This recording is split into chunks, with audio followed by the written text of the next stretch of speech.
Navigation বার বুটস্ট্র্যাপের important element, যা ছাড়া আমরা কোনো ওয়েবসাইট চিন্তা করতে পারি না। আমরা নর্মালি HTML এবং CSS দিয়ে আমাদের যে নেভিগেশনগুলো ডিজাইন করে থাকি বা কোডিং করে থাকি, সেগুলো পুরোপুরি আমাদের হাতে লেখা কোড দিয়ে। কিন্তু বুটস্ট্র্যাপের যে নেভবার সাপোর্ট আমাদের যে এলিমেন্টটি আছে, সেটির সাহায্যে খুব সুন্দর এবং দৃষ্টিনন্দন আমরা ন্যাভবার খুব সহজেই তৈরি করে ফেলতে পারি। তো এটি আমি জাভাস্ক্রিপ্ট লেসনগুলোর পরে দেখানোর একটি উদ্দেশ্য হচ্ছে যে আমরা অবশ্যই আমাদের প্রতিটা ডিভাইস সাইজ অনুযায়ী আমাদের ন্যাভভারগুলোকে দেখাতে চাই। সো এই ন্যাভভারটি নিয়ে যখন আমরা কাজ করব বা বুটস্ট্র্যাপের ন্যাভভার নিয়ে যখন আমরা কাজ করব এবং রেসপন্সিভনেস টেস্ট করব, তখন আমাদের একটি জাভাস্ক্রিপ্টের প্লাগইন দরকার পড়ে, যেটিকে বলা হয় কলাপস প্লাগইন। তো এই প্লাগইনটি ছাড়া মূলত আমরা এই ন্যাভবারটিকে রেসপন্সিভ করতে পারবো না।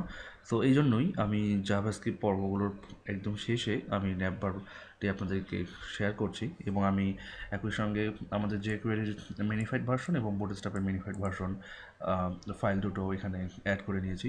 তো আমাদের ন্যাভবারটি দেখতে কেমনটি হবে আমরা একটু যদি আমাদের দেখি, তাহলে আমরা এখান থেকে একটি এক্সাম্পল নেব যে এটি হচ্ছে আমাদের ওয়েবসাইটের লগো বা টেক্সট, এগুলো হচ্ছে আমাদের নেভিগেশন বার, এবং আমরা চাইলেই একটি সার্চ বাটন এখান থেকে আমরা অ্যাড করতে পারি খুব সহজেই। তো এটি ডিপেন্ড করে আমরা আমাদের চাহিদা বা আমরা কীভাবে করে নাম্বারটিকে ডিজাইন করতেছি তার উপরে। এই সার্চ প্রম্পট ম্যান্ডেটরি না, বা আমাদের এই লিঙ্কগুলো এইভাবে ম্যান্ডেটরি না, বাট বুটস্ট্র্যাপের যে ডিফল্ট স্টাইলগুলো আছে সেই স্টাইলগুলো দিয়ে আমরা এভাবে করে আমাদের মেনুটিকে ডিজাইন করতে পারি। এছাড়াও আরও বিভিন্ন ইফেক্ট আছে, যেমন ব্ল্যাক করে দিতে পারি আমরা, পুরো ব্যাকগ্রাউন্ডটি ফিক্স করতে পারি টপে বটমে। তো এই বিষয়গুলো আমরা এই পর্বে দেখব। তো চলুন শুরু করা যাক আমাদের ন্যাভবার ডেভেলপমেন্ট, ন্যাভবার ডিজাইনের পর্বটি। তো প্রথমত আমাদেরকে যে কাজটি করতে হবে সেটি হচ্ছে আমরা আমাদের ন্যাভবারটিকে যেভাবে দেখে আসলাম, আমরা হুবহু সেভাবে করেই আমাদের বুটস্ট্র্যাপের মার্কআপ দিয়ে আমরা এটিকে র্যাপ করে ফেলবো। তো আমরা চাইলে ডিভ ট্যাব ইউজ করেও আমরা আমাদের র্যাপারটি তৈরি করতে পারি, অথবা আমরা চাইলে HTML5 যে ন্যাভ ট্যাগটি আছে সেই ন্যাভ ট্যাগটি দিয়েও কিন্তু আমরা আমাদের ন্যাভিগেশনটিকে র্যাপ করতে পারি। তো অবশ্যই আমাদেরকে মাথায় রাখতে হবে যে আমরা অবশ্যই ক্লাস দিব বুটস্ট্র্যাপের জন্য, এটা হচ্ছে ন্যাভবার, এবং আমরা কী টাইপের ন্যাভবার নিব আমাদেরকে প্রথমে বলে দিতে হবে। বুটস্ট্র্যাপের কয়েক ধরনের ন্যাভবার স্টাইল আছে, যেমন ডিফল্ট, ইনভার্স। ডিফল্ট হচ্ছে একটু আগে যেটি আমি দেখিয়ে দিলাম, আর ইনভার্স হচ্ছে ওর ব্যাকগ্রাউন্ডটি হবে ব্ল্যাক এবং টেক্সট কালারগুলো হবে আপনার গ্রে কালার অনেকটি। তো আমরা প্রথমেই ন্যাভবার ডিফল্টটি নিয়ে কাজ করি, এরপর আমরা অন্যান্য বিষয়গুলো আস্তে আস্তে দেখব। তো এটি হচ্ছে আমাদের ন্যাভবারের র্যাপার। তো আমরা যদি চাই যে আমাদের ন্যাভিগেশন বারটি পুরো স্ক্রিন জুড়ে দেখাবে, যেটি একটু আগে আমি ব্রাউজারে দেখিয়ে দিলাম, তাহলে আমাদেরকে ন্যাভ বারটি এবং এর ভিতরে আমাদের যে কন্টেইনার এবং যে ক্লাসটি আছে বা ডিভিশনটি আছে এটি ডিক্লেয়ার করতে হবে। আর আমরা যদি না চাই যে না আমাদের শুধুমাত্র যে কন্টেইনারের যে সাইজ সেই সাইজ অনুযায়ী আমাদের ন্যাভ বারটি আসবে, তাহলে আমরা কিন্তু কন্টেইনারের ভিতরেই ন্যাভ বারটি লিখব। তো প্রথমত আমরা পুরো উইন্ডো জুড়ে লিখি। তো আমরা লিখি কন্টেইনার, আমি বুঝিয়ে দিচ্ছি, কন্টেইনার, এরপর আমাদেরকে নিতে হবে ডট রো। এর ভিতরে আমাদেরকে যাবতীয় কাজগুলো কমপ্লিট করতে হবে। সেটা হচ্ছে প্রথমত একটি আমাদেরকে ন্যাভবারের যে আমাদের ব্র্যান্ডটি, সেই ব্র্যান্ডটি প্রথমে আমাদেরকে তৈরি করতে হবে। সো ব্র্যান্ড মিনস হচ্ছে আমাদের ওয়েবসাইটের নাম বা আমাদের লগোটি। সো ডেফিনেটলি সেটি হবে হচ্ছে ডট ন্যাভবার হেডার। এটি দিয়ে প্রথমত আমাদেরকে র্যাপিং করতে হবে, এবং এর ভিতরে আমরা যে এলিমেন্টগুলো পাবো সেটি হচ্ছে ডিরেক্টলি আমরা অ্যাঙ্কর লিঙ্ক নিতে পারি। অ্যাঙ্কর লিঙ্কের মধ্যে একটি আমাদেরকে অবশ্যই ক্লাস দিতে হবে,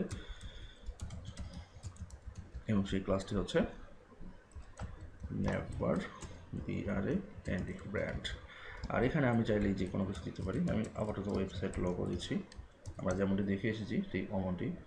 আর এখানে ডট, এটি এই ডট স্ল্যাশ দেওয়ার অর্থ হচ্ছে যে হোম পেজ বা ডিরেক্টলি আমরা যে HTML পেজটি ল্যান্ড করে আছি সেই HTML পেজের যে ডিরেক্টরি, দ্যাট মিনস লেসন 64 এই ডিরেক্টলি এই ডিরেক্টরিটি ব্রাউজ করবে এক্সেপ্ট আমাদের index.html পেজ।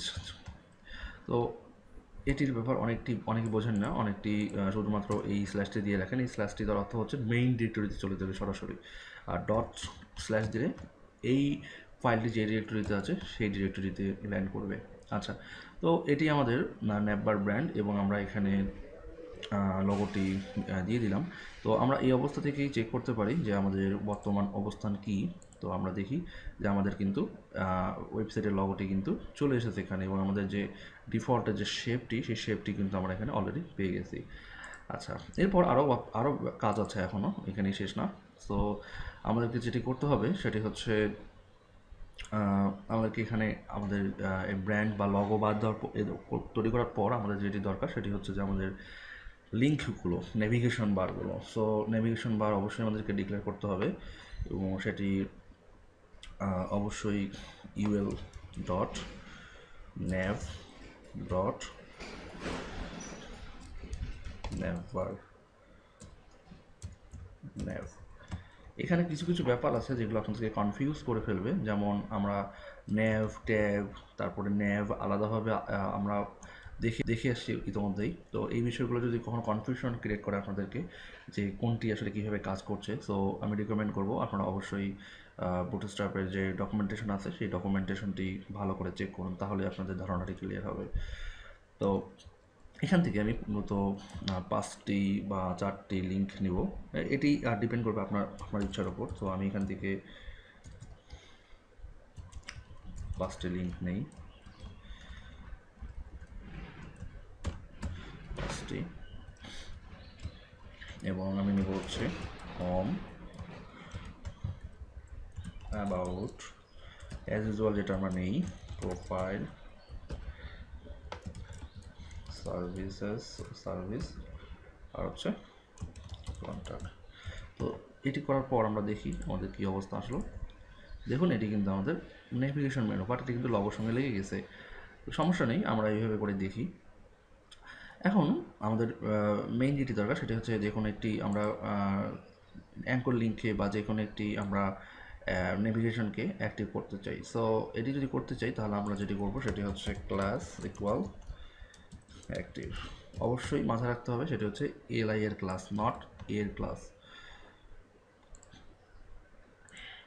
এখন এখানে কিন্তু অ্যাক্টিভ হয়ে গেছে এটি। আচ্ছা, এবার আমাদের আরও যে ব্যাপারটি সেটি হচ্ছে আমরা যদি এবার দেখি যে আসলে আমাদের মেনুটি রেসপন্সিভ কিনা, তো চেক করে দেখুন আমাদের কিন্তু মেনুটি ঠিক আছে, আমাদের স্ক্রিন সাইজ অনুযায়ী কিন্তু মেনুটি রেসপন্সিভ, বাট এই মেনুটি কিন্তু হিডেন না। বা আমরা যদি এখানে চাই যে এখানে একটি আমাদের এই টাইপের একটি আইকন থাকবে বা বাটন থাকবে, সেখানে ক্লিক করলেই একমাত্র আমাদের মোবাইল মেনুটি দেখাবে বা রেসপন্সিভ মেনুটি দেখাবে। তো এটি আমাদেরকে ডিফাইন করে দিতে হবে। সো ডিফাইন করার জন্য আমাদেরকে যে কাজটি করতে হবে সেটি হচ্ছে, তো আমাদেরকে এই এলআইকে র্যাপ করতে হবে আলাদা আরেকটি ডিভিশন দিয়ে, এবং সেই ডিভিশনটির ক্লাস হবে হচ্ছে সিও APSE কলাপস, ডট দিতে হবে।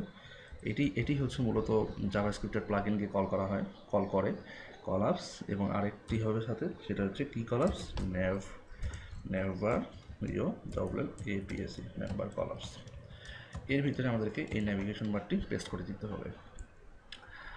আচ্ছা, তো এখন আমি যদি এটিকে রিফ্রেশ করি এবং আমি যদি এখানে দেখুন, আমি যদি এখন মোবাইল মেনুতে থাকা অবস্থায় কিন্তু আমাদের আর নেভিগেশন মেনুটি দেখা যাচ্ছে না। কিন্তু এখানে কথা হচ্ছে যে আমরা কোথায় ক্লিক করব, ক্লিক করলে তো আমাদের মেনুটা আসার কথা, তাই না? তো এই ট্রিগারটি আমাদেরকে তৈরি করতে হবে, এবং এই ট্রিগারটি তৈরি করার জন্য আমরা যে জিনিসটি ইউজ করব সেটি হচ্ছে আমরা এখান থেকেই তৈরি করে নিতে পারি সেটিকে, অথবা আমরা চাইলে এর মাঝেও তৈরি করতে পারি। এটি আসলে কোথায় তৈরি করতে হবে এটা ম্যান্ডেটরি না। তো আমরা আপাতত এখানে তৈরি করে দেখি, যদি আমাদের লোকেশনগত কোনো প্রবলেম দেখায় তাহলে আমরা এটিকে ফিক্স করবো অন্যভাবে। তো আমি যে জিনিসটি তৈরি করবো সেটি হচ্ছে প্রথমে আমরা একটি বাটন নেব, DUWN।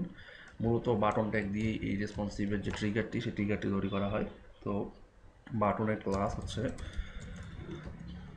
হচ্ছে নেভবার টগল, আর একটি হচ্ছে COAPSED কলাপসড। আর ডাটা টাইপ হবে এখানে হচ্ছে ডাটা টিও টগল হচ্ছে সিও ডবল এ পিএসি। তো আগের যেভাবে আমরা দেখে আসছি তো সেই জিনিসগুলোই কিন্তু এখানে কাজ করবে। আচ্ছা, তো এখানে আরেকটি ব্যাপার, সেটি হচ্ছে যে আমাদের যে এই ন্যাপবারটি টগল হবে বা ন্যাপবারটি এই বাটনে ক্লিক করলেই যে এই ন্যাপবারটি আসবে সেটির জন্য আমাদেরকে একটি টার্গেট পয়েন্ট দিতে হবে। সো অবশ্যই এখানে দিতে হবে ডাটা টার্গেট ইকুয়াল আমাদের এখানে দিতে হবে ডট ন্যাপবার। সো এই আইডিটি আমাদের এখানে ক্রিয়েট করতে হবে, এটি এখানে এই আইডিটি ক্রিয়েট করতে হবে। তো আমরা এবার সেই রিফ্রেশ করি, রিফ্রেশ করলে কিন্তু আমরা দেখতে পারবো না, কারণ আমাদের ট্রিগারের যে আইকন সেই আইকনটি কিন্তু আমরা এখনও ডিফাইন করিনি, আমরা জাস্ট ট্রিগারের লোকেশনটি তৈরি করেছি। সো এটি তৈরি করতে হলে আমাদেরকে যা করতে হবে সেটা হচ্ছে স্প্যান ডট, এখানে আমরা ভার্টিক্যাল বার নিব। সো আমাদেরকে দিতে হবে হচ্ছে আইকন বার নিলাম। আচ্ছা, আমরা এখানে ডিরেক্টলি কপি করি আইকন বার, রিফ্রেশ করি।